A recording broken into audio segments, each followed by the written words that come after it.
In the heart of Beijing lies a vast labyrinth of palaces, courtyards, and gardens, a place where emperors once held court and made decisions that shaped the course of history. This is the Forbidden City, a sprawling complex that was once home to the Qing emperors, who ruled China for over 200 years. But despite its grandeur, there are many secrets hidden within its walls. Stories of love and intrigue, power struggles, and forbidden romances. Come with me now on a journey through time as we uncover the fascinating history of the Qing Dynasty and the secrets of the Forbidden City. The Forbidden City got its name from the fact that only the emperor and his close advisors were allowed to enter without the empress' permission. Built in the early 15th century during the Ming Dynasty, remained the Imperial Palace until the early 20th century. Designed to impress, the complex consists of three main parts: the outer court, the inner court, and the Imperial Garden. The outer court was the public face of the empire, where the emperor received ambassadors and hosted important ceremonies. The inner court was more private and was where the emperor lived with his family and court. The Imperial Garden was a place of relaxation and recreation for the imperial family. What makes the Forbidden City so unique is its intricate details. Every aspect of the palace, from its layout to its decor, was carefully planned to project an image of power and authority.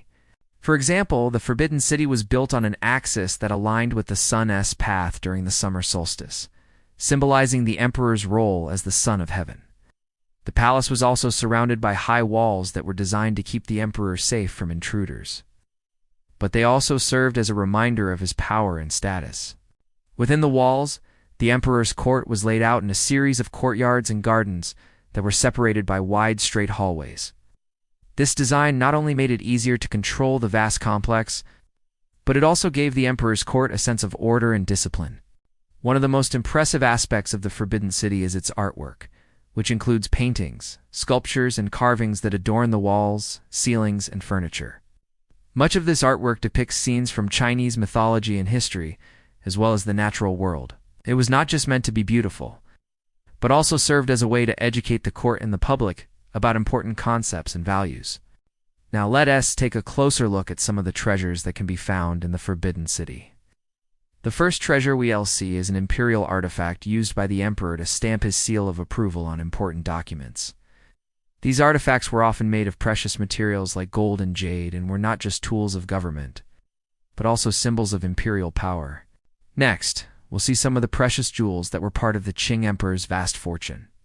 These jewels, including diamonds, rubies, and emeralds, were not only symbols of wealth and power, but also played a role in court rituals and ceremonies. Finally, we'll see some of the beautiful artworks that were created during the Qing Dynasty, including paintings, calligraphy, and furniture.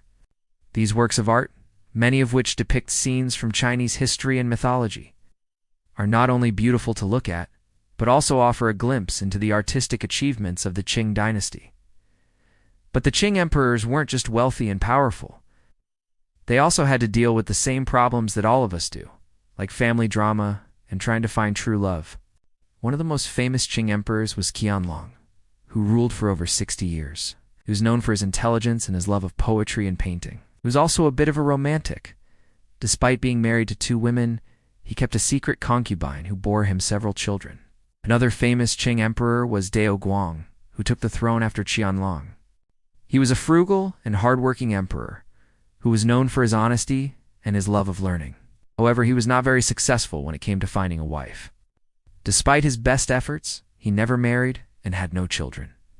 No matter how much money or power you have, it seems like finding love can still be a challenge. As we continue our exploration of the Forbidden City, we'll learn more about the fascinating lives of the Qing emperors and the other people who lived and worked in the palace. We'll also discover more about the elaborate court rituals and the system of concubines that played a significant role in imperial life. And we'll see how these traditions and customs have shaped Chinese culture for centuries. And while we're exploring the Forbidden City, don't forget to check out the other videos in this series. We've got tons of fascinating content that will bring the Qing Dynasty and other historical periods to life. So click the link below to subscribe and get started. You won't regret it. Now let's go back to the Forbidden City. Now that you know a little bit about the Qing emperors, it's time to learn more about the other people who lived and worked in the Forbidden City. There were several ranks of officials in the Qing Dynasty, each with their own duties and responsibilities. The lowest rank was that of a servant, and the highest was that of a minister. In between were various levels of bureaucracy, all working together to keep the imperial court running smoothly. Life in the Forbidden City was highly regulated. The emperor's court followed a strict set of rules and regulations that everyone had to follow. For example, all servants and officials had to wear special clothing and behave in a certain way when they were in the presence of the emperor. They also had to follow a strict hierarchy and show respect to those of higher rank. Despite the challenges of living in such a restrictive environment, many people, including the emperors, found ways to express their creativity. The Qing emperors were known for their love of art and culture.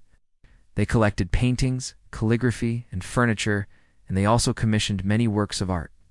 They were particularly fond of landscape painting, which often depicted idealized versions of nature that emphasized harmony and balance.